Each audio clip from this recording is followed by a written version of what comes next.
Hi, Angie Wagler here for Rise Now in the 2-Minute Wake-Up Call.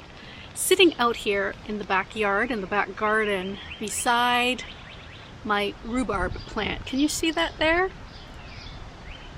It is rather large this year, and I'm quite happy. I'm going to cut it soon and make myself a rhubarb custard pie, one of my favorite pies, probably the absolute favorite pie.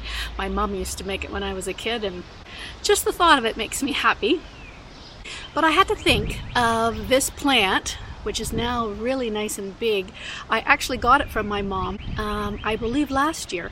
She had moved her rhubarb patch because it was in the shade and put it in a more optimum spot in the sun. And this little plant came back up from the roots in the original spot, and it wasn't thriving there. And I had been there and I said, oh, I don't have a rhubarb plant. She says, well, why don't we dig this little one out? So we dug it out.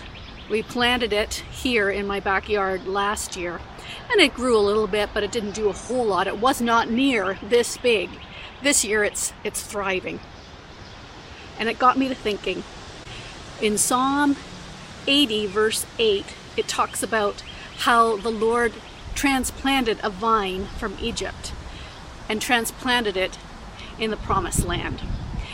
You'll have to read the verse to get the right wording, but it got me to thinking about how there's times and seasons in our lives where we're in places where we don't thrive. We're in places where we can't reach our optimum. We can't reach our greatest potentials because it's a place of lack, it's a place of need. Egypt was a place of slavery for the people of Israel, but there was a promise that God had to bring them out and transplant them in their own land where they could thrive. And that's exactly what God did for them.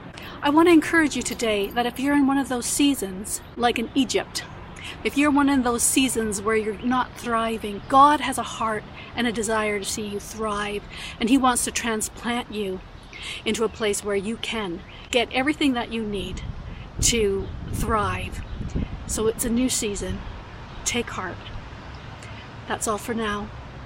Until we meet again, stay awake and stay alert.